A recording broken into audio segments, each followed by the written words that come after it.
Thanks everyone for joining us today.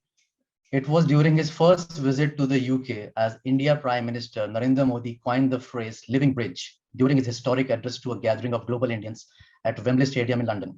The phrase has since become etched in the bilateral vocabulary as a symbol of the vibrancy of the UK-India relationship.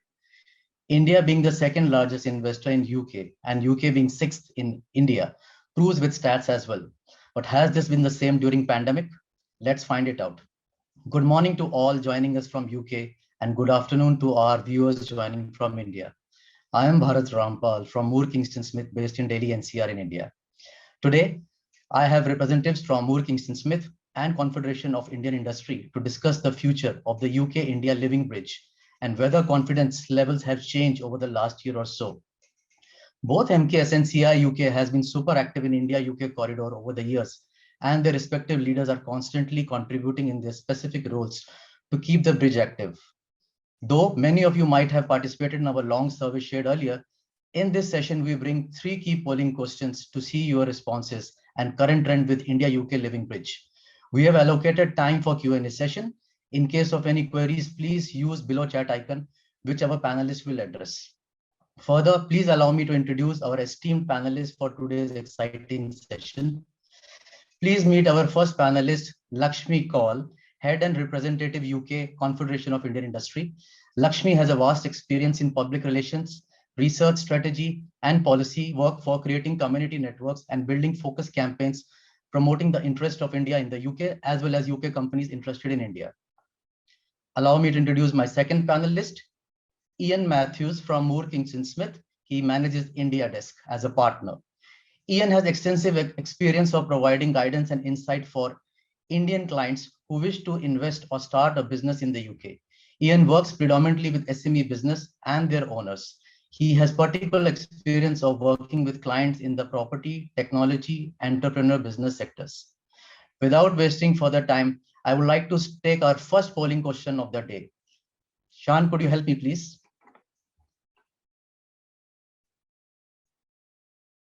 Great. So our first polling question is, what is your current confidence level in doing business in the UK-India Living Bridge? We'll give you 30 seconds to fill this. Let us know you feel it like very low, low, average, good, or high.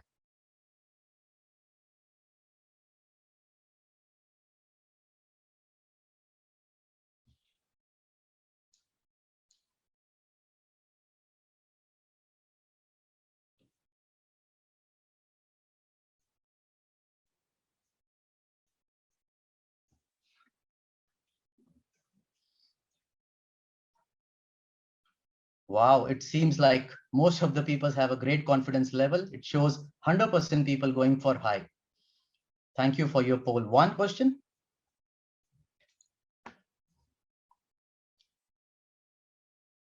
Ian, I would like to invite you to speak about MKS and its activities. Yep, thanks, Bharat, and hello to everyone. Welcome to today's webinar. I just want to briefly talk about our experiences of the UK and India corridor, talking about the opportunities, really focusing on what Bharat mentioned at the offset of it being the fifth and sixth largest economies, and also the level of investment and trade between the two, and just the opportunity available to it. So as a firm, we've been working in the sector for market for about 30 plus years now, myself for about 15 of those years. And while I have a high confidence level in the sector, it was really interesting to see what other people have been thinking, and that's the whole point of the poll that we've got out in collaboration with the CII at the moment, to really gauge people's confidence. So the fact that today's participants have already said hi is very, very encouraging, and confirms that I'm certainly working in the right market. The actual level of trade between the two entities is about 27 billion pounds last year, dollars, which is a significant amount, but actually could be much more. You look at, as I reiterate, we are the fifth and sixth largest economies in the world. So actually, as a percentage of our total trade, that's barely anything. And so there is a huge opportunity there to really increase trade between our two countries. looking more on the FDI points, as Bharat rightly points out, India is the second largest investor in the UK. And actually, we issued a report last year, an investment report, looking at direct acquisitions, direct investment, really trying to understand what was going on, why there was an increase in investment. The three main reasons we picked up on were the fact are on your screen right now. It's actually strategic, actually looking for UK investors to get Indian money into the UK. There's the fact that actually, because of the money markets in India and the relatively weaker pound in the last 12 months, there has been increased opportunities, and it just makes more strategic sense. But also, and I think this is probably the most important point coming out of our report, was actually that the UK offers a lot of niche elements to Indian businesses. So, for example, we've just worked with Byju's, business valued at $18 billion, and they've just set up an R&D hub in the UK as of literally last week. It's early days, but we've partnered with them. We're helping them do that. And actually, they're not the only Indian international corporate looking to the UK to really buy into either our specialisms in genome processing or AI or learning technologies. There's a real appetite there from the India side investing in the UK, and vice versa, looking for India to partner up with Indian corporates to tap into that Indian market. Too often we talk about Indian investment in the UK, but actually it's just as an equal opportunity going the other way as well. So yeah, that's all I've got to say at the moment. I think it'd be quite interesting to hear more from Lakshmi as well about what she thinks of how the future really, and how we can make the most of it. Great. Thanks, Ian. Thanks for giving us the overview about the UK-India Living Bridge and how our clients like Baiju are, introspecting the UK market and have initiated the progress. There are many more, tech giants who are still eyeing UK as a destination for major investments. Great. So let's move to our next poll question, which is our second question. And the question is, what do you see the biggest opportunity within the UK-Indian Living Bridge? Is it customer market, job creation driving efficiencies, ease of trading with suppliers, combining sector specialisms, or something different?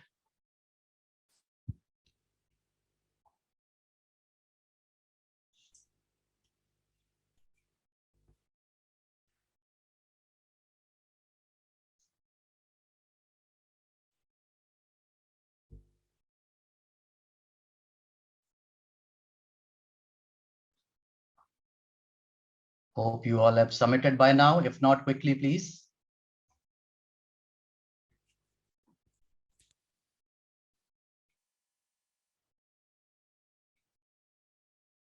Great. So quite I think the job creation driving efficiencies dominates, along with a mix of combining sector specialism. Surprisingly, there is nothing for customer market as per the audience who voted. Interesting. Thank you. After the second question, now I would like to invite Lakshmi, if you could throw some light about CI and its activities between the India-UK corridor.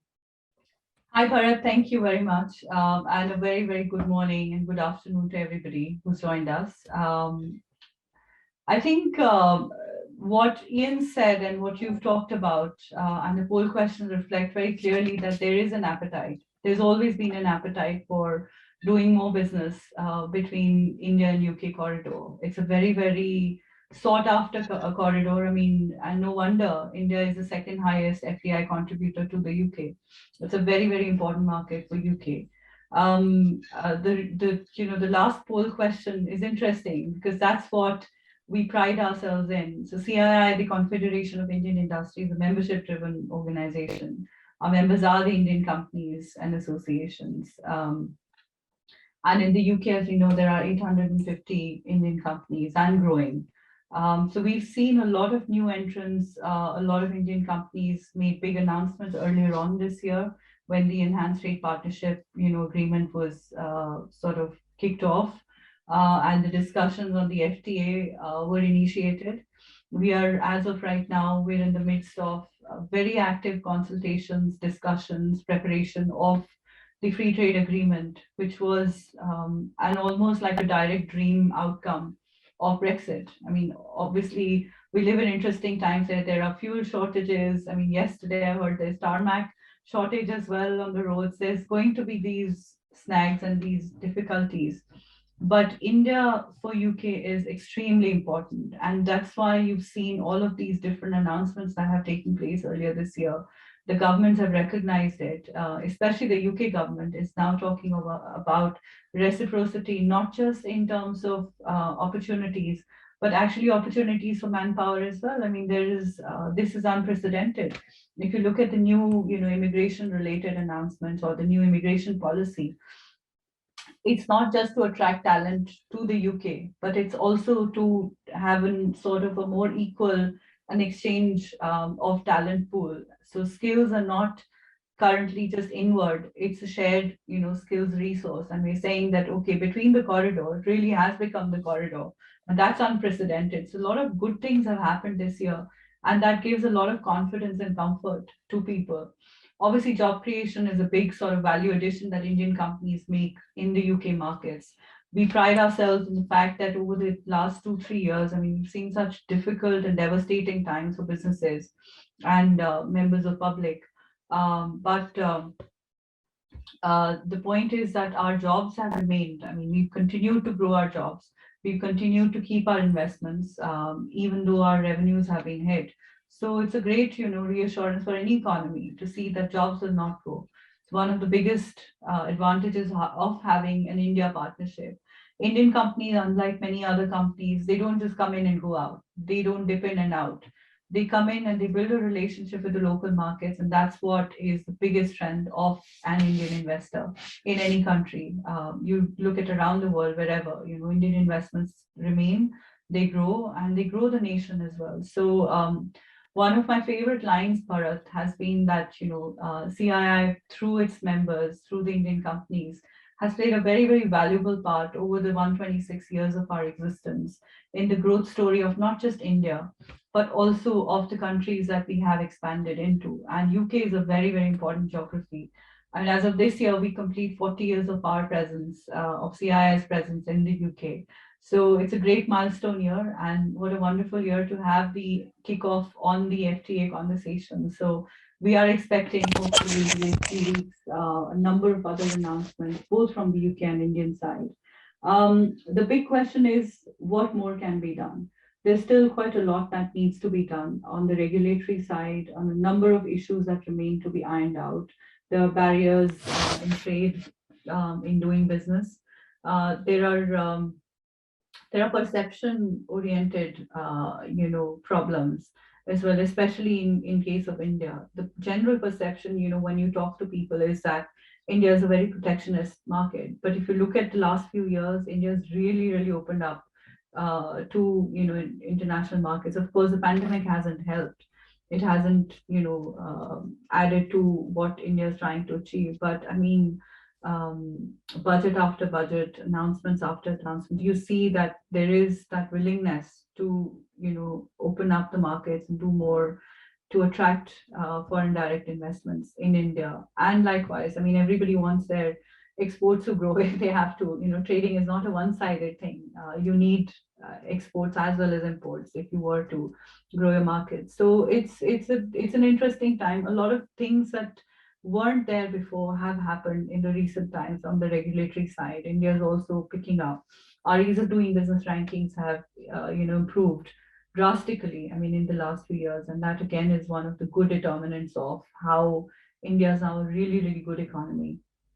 In terms of coming into the UK, there are opportunities of R&D collaborations. There is, UK is known to be an R&D hub, and India benefits from that. There's big challenges upon us now, looking at our sustainability, goals. We've all kind of committed ourselves around the world, especially between India and UK, that we are going to be greener, we are going to be more conscious in terms of our sustainability focus. I mean, there are conversations that we must have a sustainability financial, it must become a priority sector so that there are funds and there are special incentives for businesses to make sure that they are green. And I'd like to add here that CII, again, prides itself in having done this for years and years with our industry partners. We have our centers of excellence that have done a lot of deep dive research into issues around making sure we are green, more conscious. There are green ratings that we have within our, centers of excellence. There's work around water. So these things, they seem like they are a completely different world, but they complement the work of the industry. You need to have those basic amenities in place. You need to have the basic infrastructure in place to deliver these big goals of doing business and attracting international investors. So India has recognized that very well over the years. These three reasons that Ian's counted very much align with our understanding of why the UK-India collaboration is valuable, and there's a lot more to this. And I'd love to hear from some of our attendees if there's anything that they'd like to share, anything that they'd like to ask. Are they still skeptical about what is going to look ahead? We are quite confident that the pace at which we've done things so far has worked, and there's greater political will, and we know around the world what's happening. Political will is very, very important. Both our governments are very, very keen. The Indian High Commission here, the UK High Commissioner in India, and all the colleagues at FCTO, TIT, everybody's been really, really driving this forward, and all of us are playing our part, and all this cumulative energy is going to pull into something and you see greater collaboration. You've talked about some of your clients coming into the UK, and there's a lot more smaller companies. Challenges like opening up a bank accounts, it is a big challenge for new companies, but I think we were talking the other day, weren't we, that it's a challenge, yes, but it also gives us a window into what is to be looked ahead to, right? I mean, we are all talking about a digitally connected economy. We're looking at centralizing everything. We're looking at making sure that just a fingerprint will take care of everything in terms of your identity, your background, your security checks and everything. So it's a milestone that we haven't yet got to. So the KYC exportability, looking at credit ratings and credit history, it should all be in one converged sort of center point. Till that goal is achieved, we're still working. This is work in progress, remember. I mean, we've come a long way, and there's still a lot more to do. And these recommendations, these concerns have been taken on board. We're looking at what else is being done around the world that is good. We're sharing that feedback, and I actively encourage all of you to do the same. The reason for this survey is precisely that we want to make sure that this is the time. If you don't have your say right now, you've missed the boat already. So I would urge everybody to participate wholeheartedly. Send it to your friends, send it to the businesses that you're in touch with, send it to all your colleagues who have any slightest role to play, whether it is an innovator, whether it is a student, whether it is a researcher, a business, anybody who has an active part to play, however small you might think it is within the corridor. It's that input for us is going to be valuable. And I mean, I would commend Ian, you and Bharat and your colleagues, there's Sean in hiding mode, for having put together the survey, for having taken the initiative to drive this questionnaire forward and gather that input. One of the things I'd actually do a big shout out to more Kingston Smith, especially Ian and Tim if he's joined us, is the fact that the social security dialogue currently, the ask for the social security agreement between India and UK has been something, remember Ian, back, I think this is when I joined CII. This is when I was taking over from Shuchita, the conversation was going on. And it seemed like a very, very far off dream that what are you even asking for? This is never going to happen. But I mean, how delighted are we that this is now active dialogue? And that's the proof of doing these things, right? There's so much value in asking the right questions, demanding for the right sort of outcomes. You may not get the outcome immediately, but you will get to it. And I'm just very, very proud that we were able to push for it year on year, did an update on it and looked at numbers and figures. And now this is actually part of active dialogue. And we're almost at that tipping point where we will have, hopefully the social security agreement between India and UK. What a great win for both nations, and a lot more to follow. So I congratulate everybody within the India-UK corridor for playing a part. This is when you do it more actively, play a very, very vital part. Please respond to our questionnaire. It'll help us build our understanding. Maybe we've missed some very obvious points. Sometimes, you think we know everything, but nobody knows everything. So please help us learn more, and all the best. Thank you, Bharat. I've overshot my time. I think I just talked on. Thank you. Thank you, Lakshmi. That's a very, very, strong endorsement coming from you and CI, and what an incredible journey CI had in past. So it's really good to see the kind of, flagship projects you have been handling, the kind of support you have been doing between the India-UK corridor. And more importantly, you're always available to support all those small startups to large multinational companies, wherever it is required, both from trade and investment point of view. So thank you so much for contributing wherever you could. Great. So I see some questions coming in our chat, and I would like to ask people if they would like to ask any queries between the India-UK corridor. If you have any hitch in your mind or anything post-Brexit, in the pandemic, or whatever you want to do in UK, this is the right time. You won't find better people than Ian and Lakshmi to answer jointly. So I will take my first question, which says, which sectors are we seeing thriving on collaboration between UK and India? So Lakshmi, do you want to take this question? Sorry, could you repeat the question? Yeah, sure. Which sectors are we seeing thriving on collaboration between UK and India? Which are the most prominent sectors? So, I mean, there are key priority sectors within the two, countries: manufacturing-oriented engineering, defense collaborations. Education is going to come up in a very, very big way because of not just opening up of the visa regime, but also looking at opportunities. R&D across the board, definitely. Life sciences, healthcare. I mean, it's a no-brainer. There is a lot more collaboration. The AstraZeneca, collaboration has been quite stellar.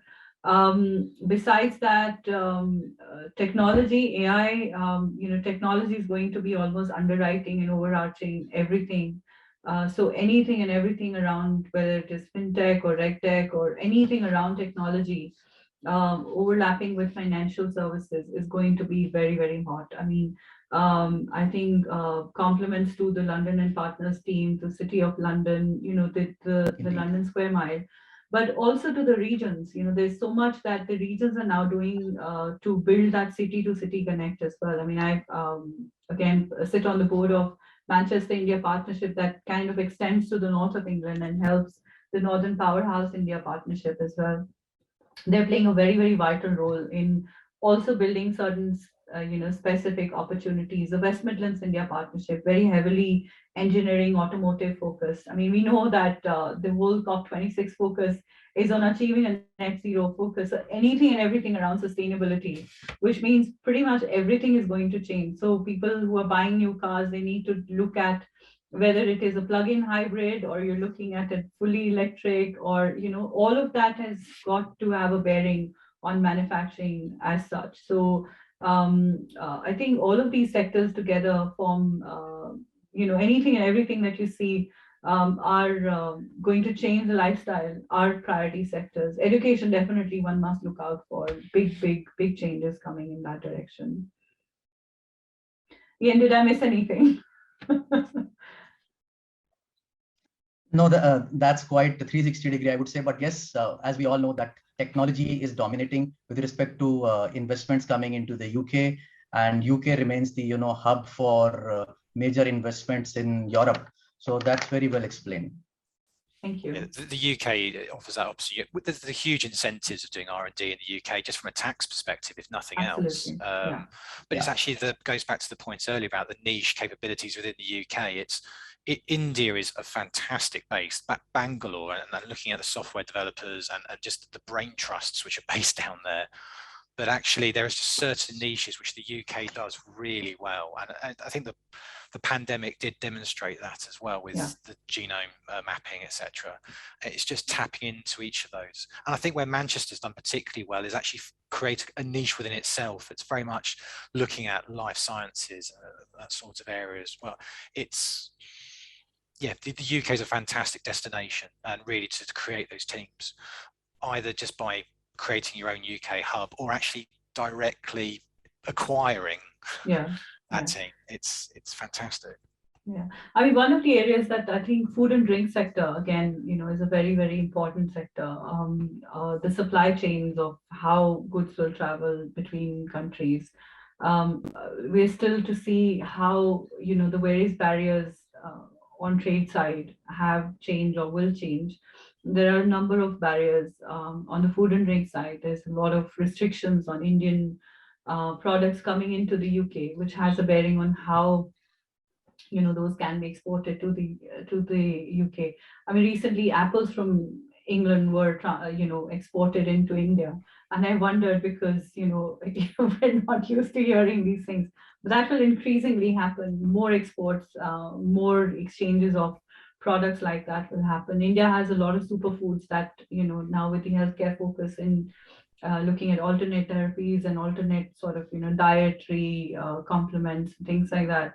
India is the best response. I mean, Ayurveda, till some time back, we didn't even think about Ayurveda as even a medicinal branch. But now there are clinical trials starting with ashwagandha. There are things like that that are happening. And India's demonstrated again and again that we have well thought through, responses to certain questions on the healthcare side as well. So I think that there will come a time when there will be greater collaboration, even on the food and drink side.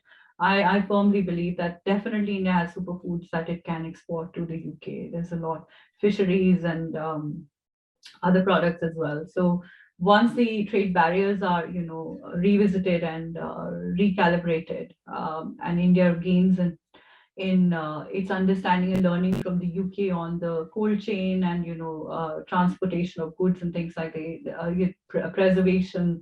There's so many cold chain related issues that India needs actively support from and learning from the UK. So that collaboration again makes it very, very viable for the two countries.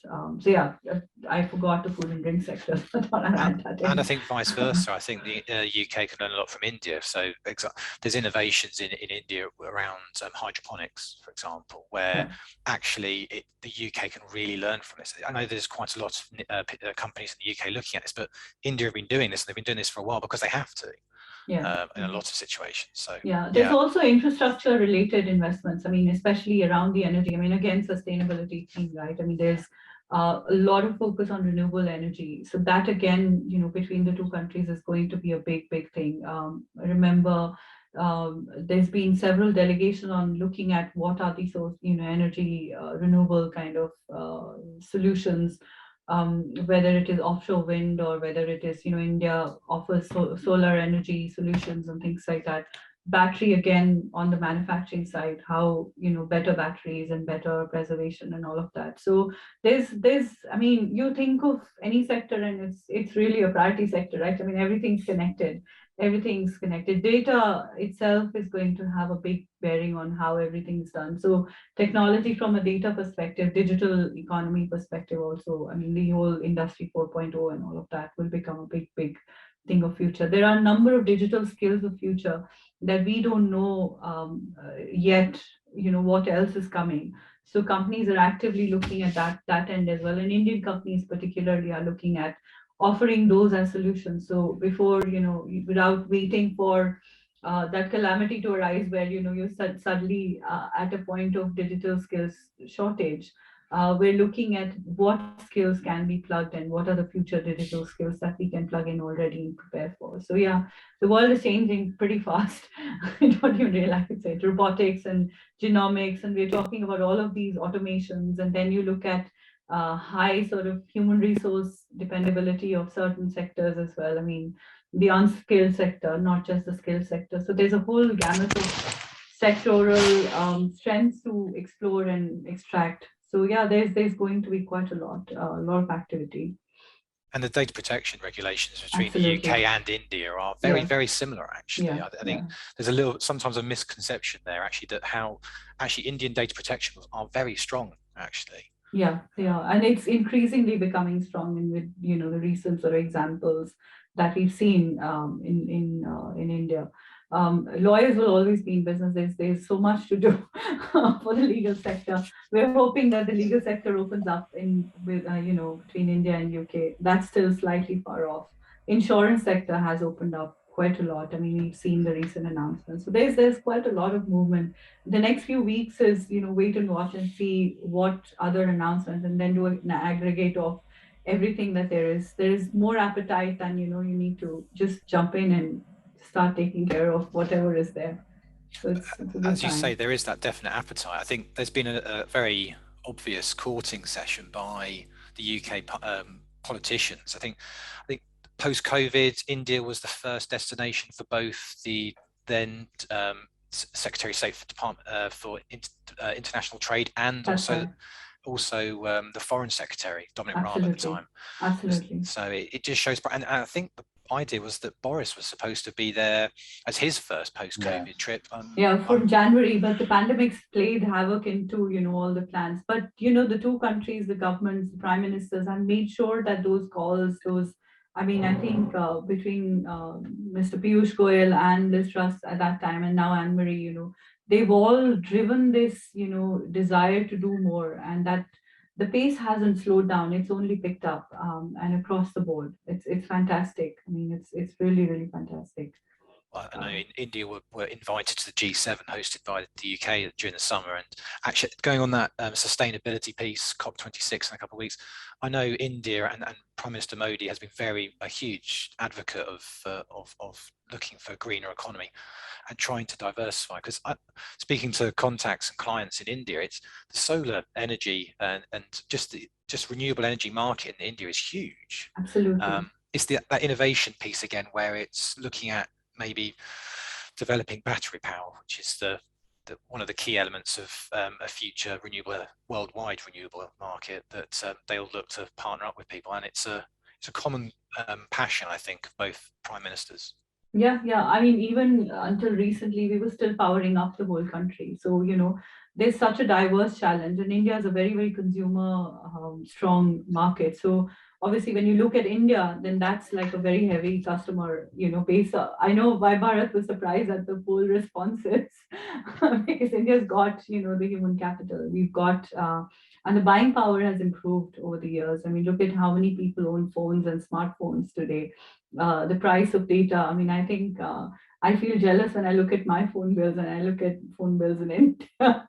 The data pricing is so different. But there's so much that is happening, and so much more to look forward to. Really, you think of anything, and there's opportunities there. And both governments, governmental agencies, organizations like yours and ours, we are actively here to service and support people. So yeah. Shout out. I mean, just reach out. Yeah. I'd be interested to know what you think actually about, because the ambition announced back in May was to double the trade between the two countries. Do you think that's too pessimistic, or is that too optimistic? I thought you were going to ask me, is that too optimistic? But I kind of resonate with that sentiment, and I think it's a very conservative estimate to double up the trade.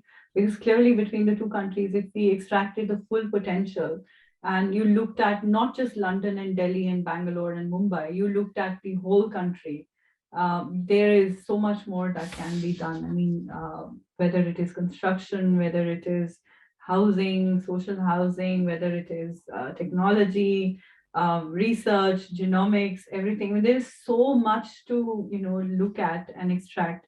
that doubling up trade is a very conservative estimate, I think, but I think it's okay to under-promise and over-deliver. So I think the two countries have done well. And also notwithstanding the challenges of the pandemic, you see, the focus right now has been on not just protecting lives, but also livelihoods.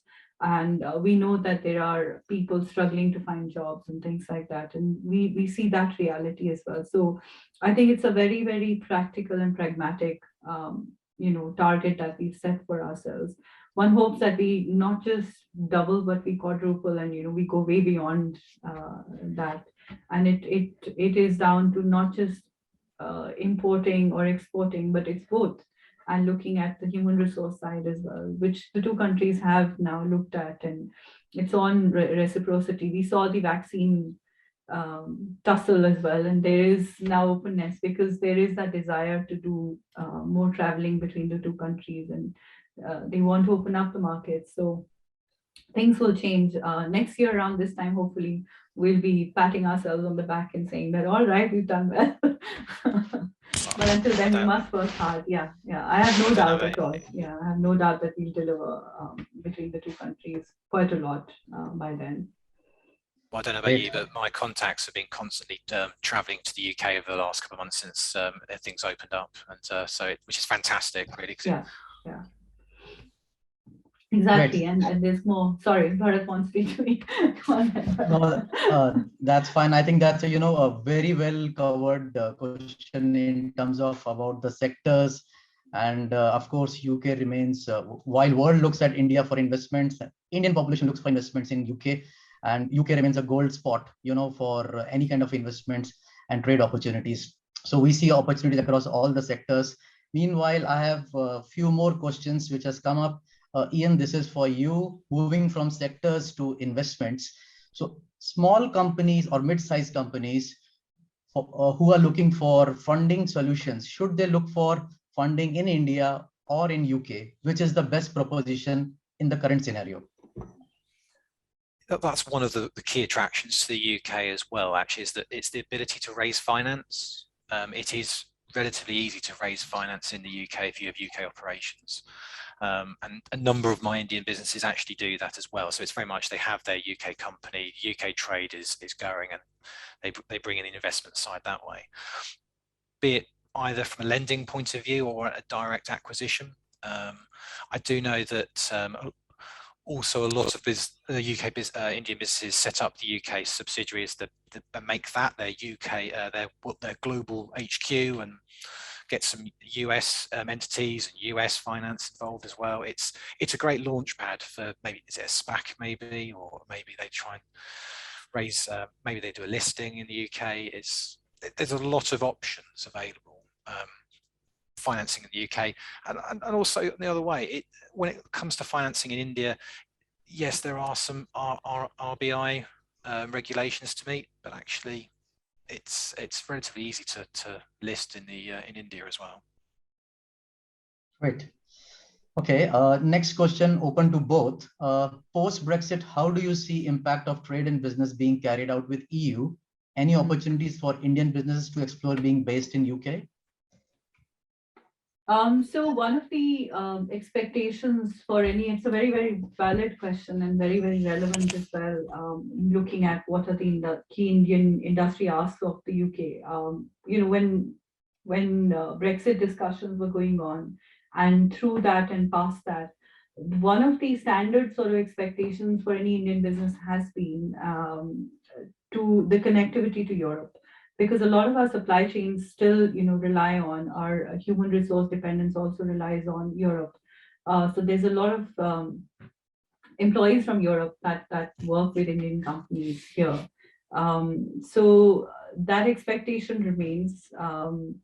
One is hoping that the ability to strike a free trade agreement between India and UK gives that superpower to, make sure that connectivity isn't disrupted. Now, UK has signed an FTA with EU, and there are benefits and there are downsides of that, and we've seen some challenges in the recent times. But again, one has been optimistic about it.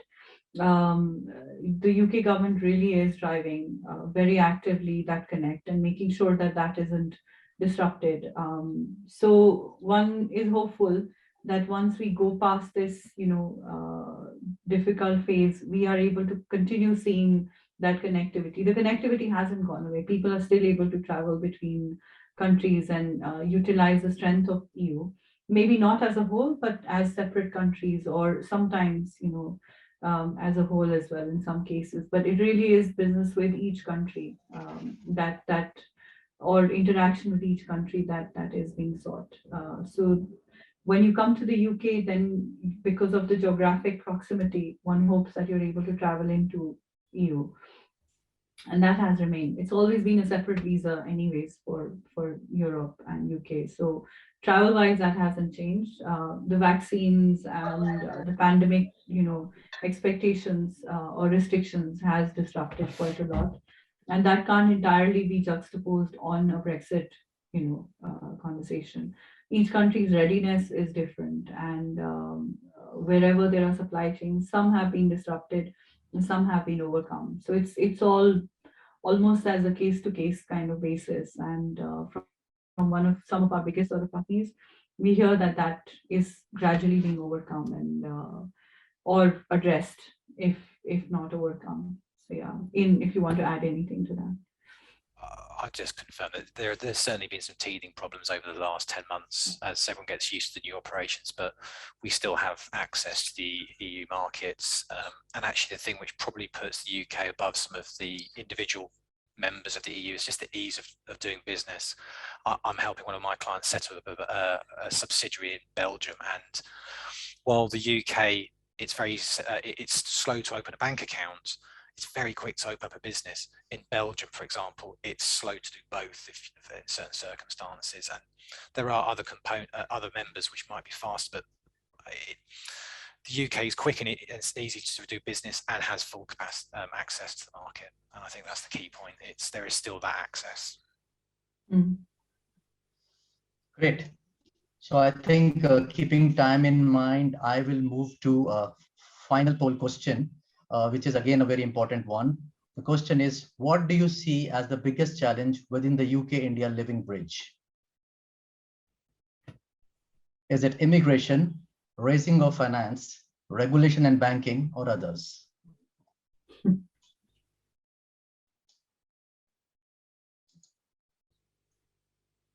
You've got a wry smile, Lakshmi. Do you have a suspicion what the answer, what the most popular one will be? I'm hoping that it's yeah. Let's see. Let's see.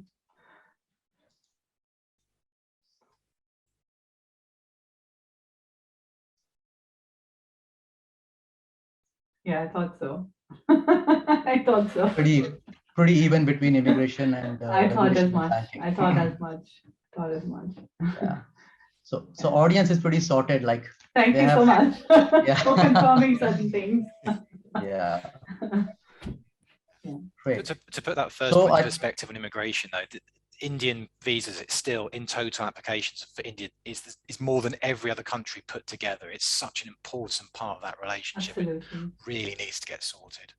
With the visa there, I would definitely add that, recently a lot of visas have been opened up for attracting high-skilled population from India. For example, healthcare, life sciences, professionals are being invited.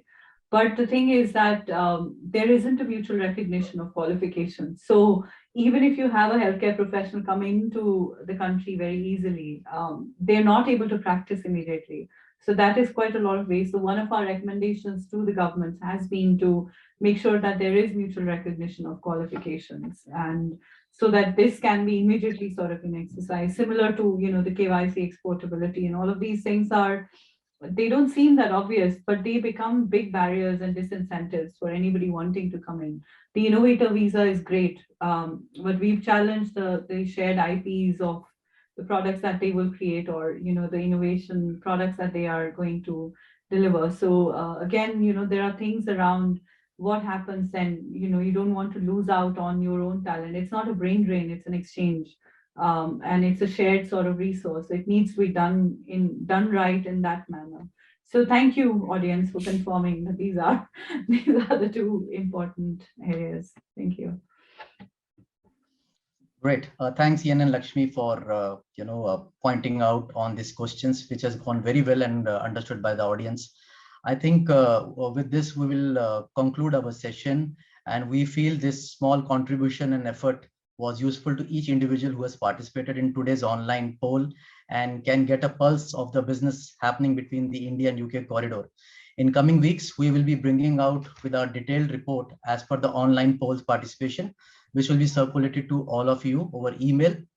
In case you have any specific queries, you can still reach out to Ian or me in Moore Kingston Smith, and of course, Lakshmi in CII. They all will be happy to answer your queries. We would like to also thank our co-panelists, Lakshmi and Ian, for sharing their knowledge, addressing their queries. And you can also see Lakshmi is grounded in UK, the kind of experience what she shares about living in UK and working with India and UK. That shows a great, opportunities as well for many of you to come and work in UK and do business in UK.